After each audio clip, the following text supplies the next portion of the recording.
Welcome to The Explainer. Today, we're going to dive into a pretty radical blueprint for how to run a country. It's based on some proposals for the Maldives by Murthala Mdidi, and it completely reimagines governance to be super efficient, resilient, and totally focused on the people. So, let's break it down.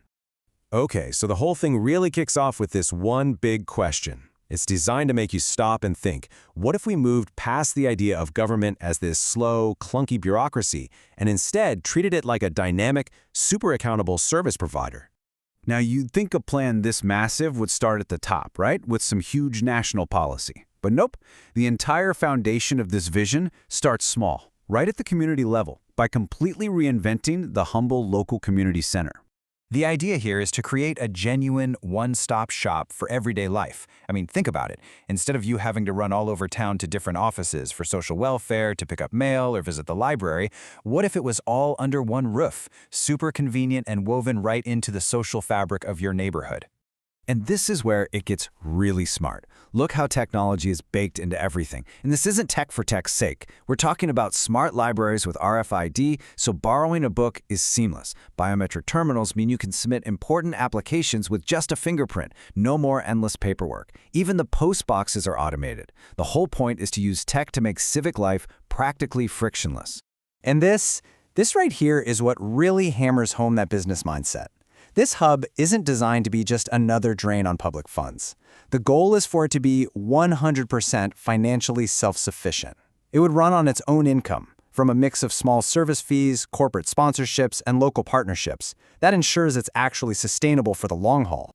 All right, so a smart community center is a great start, but how do you scale that idea up to an entire government? Well, the next step is to tackle a problem that pretty much every big organization on the planet struggles with: information chaos. The source material really hones in on this one critical weakness. Different ministries are basically operating in their own little bubbles. You know that feeling when you have to fill out your name and address for the 10th time on a government form? That's the problem. They're collecting the exact same data over and over again. It's a massive waste of time and money, and it just creates a total mess of conflicting records. And this really lays out the choice, right? On one side, you've got the old, broken way. Information silos that lead to wasted resources and really frustrated citizens. And on the other, you have the solution: an integrated flow of information.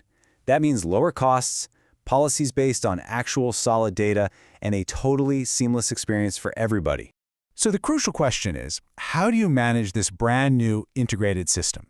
Well, the answer proposed here is pretty bold. It says you should apply a corporate governance model directly to the nation itself. And this table right here, this is the absolute core of the entire blueprint. It's so simple when you see it laid out. The citizens, you're the shareholders. You have an equal stake in everything. You elect a board of directors. That's the parliament. And their job is to set the big picture policy. And then that policy gets carried out by the CEO, the president, and their team of unit heads, who are the ministers. But look, a structure like this only works if everyone sticks to their job. It demands some serious discipline. It means Parliament focuses on the big picture and doesn't meddle in day-to-day operations. Ministers can't just bypass their teams and micromanage.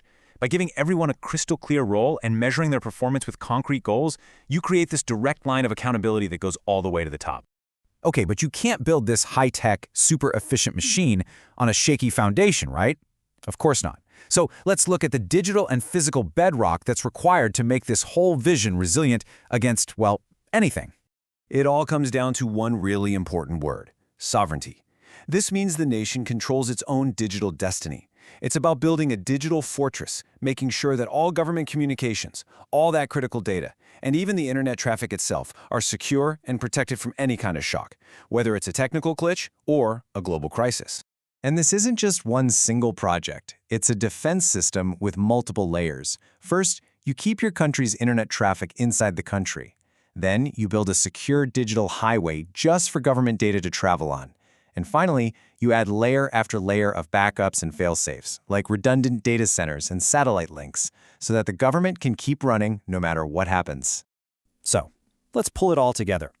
When you combine all these pieces, from that local smart hub to the corporate governance model, all the way to the sovereign digital backbone, what does this whole blueprint actually represent? At the end of the day, it all boils down to this one powerful idea. It's a fundamental shift in thinking. Government stops being this distant, detached, ruling body and instead becomes an active service provider that is directly accountable to its citizen shareholders. Its mandate is simple: perform efficiently and reliably. And that, of course, leaves us with the final and most critical question. The framework is clear, the logic is compelling, but turning a brilliant idea on paper into a functioning reality, well, that is always the ultimate challenge. Thanks for joining us on The Explainer.